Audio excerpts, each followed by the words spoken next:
Assalamualaikum warahmatullahi wabarakatuh. Perkenalkan nama saya Edi Pratiwi. Di sini saya akan menjelaskan tentang spesies dan reaksi terhadap agroforestry. Oke, untuk mempersingkat waktu langsung saja.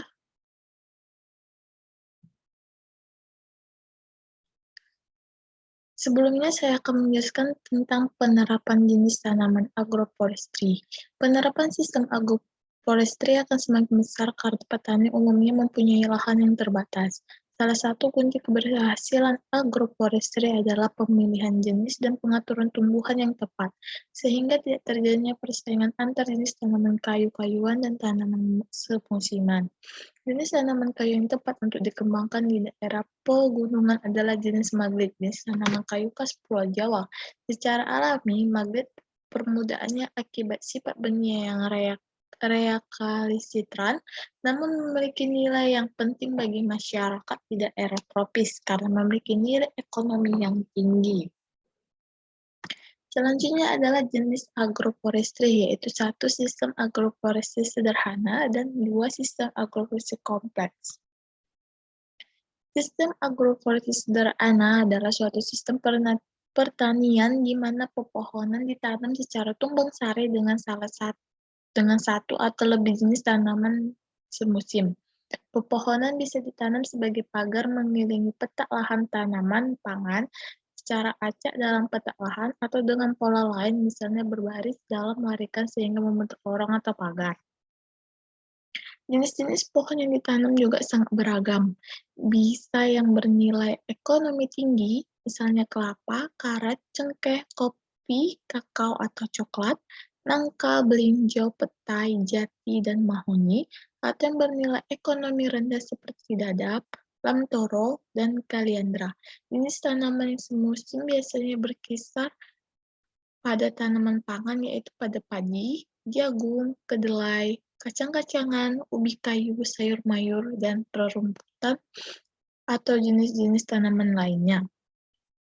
Bentuk agroforestry sederhana yang paling banyak dibahas dalam versi Indonesia dikenal dengan Taunya, yang diwajibkan di area hutan jati dan dikembangkan dalam rangka program perhutanan sosial dan forum perhutani. Pada lahan tersebut, petani diizinkan untuk menanam tanaman semusim di antara pohon-pohon jati muda. Hasil tanaman semusim diambil oleh petani. Namun, petani tidak diperbolehkan menebang atau merusak pohon jati dan semua pohon tetap menjadi milik perhutani. Bila pohon telah menjadi dewasa, tidak ada lagi pemaduan dengan tanaman semusim karena adanya masalah naungan dari pohon. Jenis pohon yang ditanam khusus untuk menghasilkan kayu bahan bangunan timber saja. Sehingga akhirnya terjadi perubahan pola tanam dari sistem tumpang sari menjadi perkebunan jati monokultur. Sistem sederhana tersebut sering terjadi penciri umum pada pertanian. Dalam perkembangannya, sistem agroforestry juga merupakan campuran dari berbagai jenis pepohonan tanpa adanya tanaman semusim. Sebagai contoh, kebun kopi biasanya disisipi dengan tanaman dadap, atau disebut juga gamal, sebagai tanaman naungan dan penyubur tanah. Contohnya tumpang sari lain yang umum dijumpai di daerah Ngatang, Malang adalah menanam kopi pada hutan pinus. Bentuk agroforestry sederhana ini juga dijumpai pada sistem pertanian tradisional pada daerah yang kurang padat penduduknya. Bentuk ini timbul sebagai salah satu upaya petani dalam mengintensifkan penggunaan lahan karena adanya kendala alam, misalnya tanah rawa. Perpaduan pohon dengan tanaman semusim ini juga banyak ditemui di daerah berpenduduk padat, seperti pohon-pohon tandu yang ditanam pada pematang-pematang sawah di daerah Pandaan, Pasuruan, Jawa Timur, kelapa atau siwalan dengan tembakau di Sumeneb, Madura, dan tanah-tanah yang dangkal dan berbatu seperti di Malang Selatan ditanami jagung dan ubi kayu di antara Gamal dan Kelorwono. Ini adalah salah satu contoh sistem agroforestry sederhana. Sebagai contoh, kelapa ditanam secara tumpang sari dengan padi di tanah rawa di pantai Sumatera. Selanjutnya adalah sistem agroforestry kompleks hutan dan kebun. Sistem agroforestry kompleks adalah suatu sistem pertanian menetap yang melibatkan banyak jenis tanaman pohon berbasis pohon, baik sengaja ditanam maupun yang tumbuh secara alami pada pada sebidang lahan dan dikelola petani mengikuti pola tanam dan ekosistem menyerupai hutan. Di dalam sistem ini, selain terdapat beraneka jenis pohon, juga tanaman perdu, tanaman memanjat atau liana, tanaman musiman, dan rerumputan dalam jumlah banyak. Ciri utama dari sistem agroforestry kompleks ini adalah kenampakan fisik dan dinamika di dalamnya mirip dengan ekosistem hutan alam baik hutan primer maupun hutan sekunder. Oleh karena itu, sistem ini dapat pula disebut sebagai agroforest.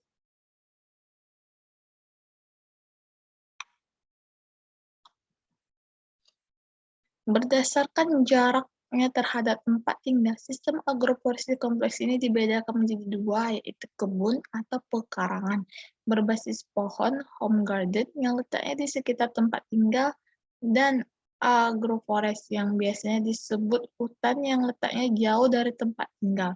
Contohnya hutan damar di daerah Kurui, Lampung Barat, atau hutan karet di Jambi, yaitu terben yaitu satu, pekarangan. Pekarangan atau kebun adalah sistem bercocok tanam berbasis pohon yang paling terkenal di Indonesia.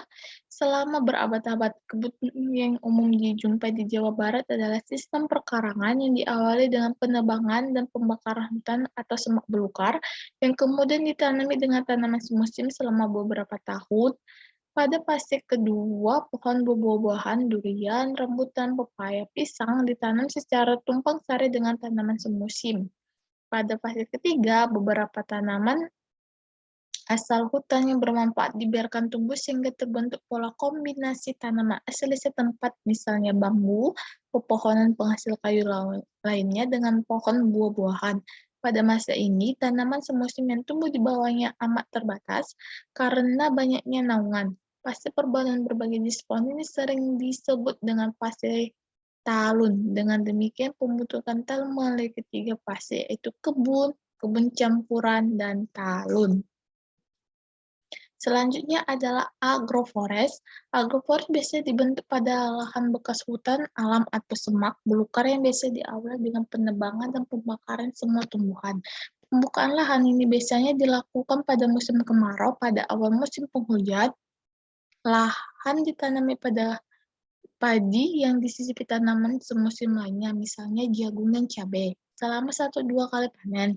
Setelah 2 kali panen tanaman semusim, intensifikasi penggunaan lahan ditingkatkan dengan menanam pepohonan, misalnya karet atau damar atau tanaman keras lainnya.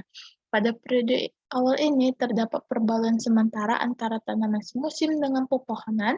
Pada saat pohon sudah dewasa, petani masih bebas memadukan bermacam-macam tanaman tahunan lain yang bermanfaat dari segi ekonomi dan budaya. Misalnya, petani sering menyisipkan pohon durian atau duku di antara pohon karet dan damar. Tanaman semusim tidak ada lagi karena adanya masalah naungan. Tumbuhan asli asal hutan yang bermanfaat bagi petani tetap dibiarkan kembali tumbuh secara alami dan dipelihara di antara tanaman utama. Contohnya pepohonan berasal dari hutan, misalnya pulai, kayu laban, kemenyan, dan sebagainya. Perpaduan terus berlangsung pada keseluruhan masa keberadaan agroforest. Tebang pilih akan dilakukan bila tanaman pokok mulai terganggu atau bila pohon telah terlalu tua sehingga tidak produktif lagi. Ditinjau dari letaknya, agroforest biasanya berada di tepian hutan atau berada di tengah-tengah antara sistem pertanian dan hutan. Berdasarkan uraian di atas, semua agroforest memiliki ciri utama, yaitu tidak ada produksi bahan makanan pokok, namun sebagian besar kebutuhan petani yang lain tersedia pada sistem ini, misalnya makanan tambahan, persediaan bahan bangunan, dan cadangan pendapatan tunai yang lain. Pada prinsipnya, bentuk, fungsi, dan perkembangan agroforest itu dipengaruhi oleh berbagai faktor ekologis dan sosial, antara lain sifat dan ketersediaan sumber daya di hutan, arah dan besarnya tekanan manusia terhadap sumber daya hutan, organisasi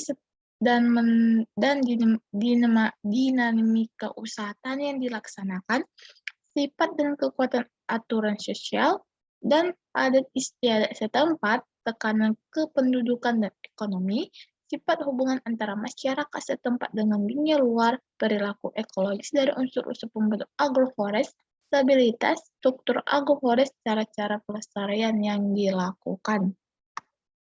Dibandingkan dengan sistem agroforest sederhana, struktur dan penampilan fisik agroforest yang mirip dengan hutan alam merupakan suatu keunggulan dari sudut pandang pelestarian lingkungan. Contohnya pada gambar di samping ini, pada kedua sistem agroforest tersebut, sumber daya air dan tanah dilindungi dan dimanfaatkan.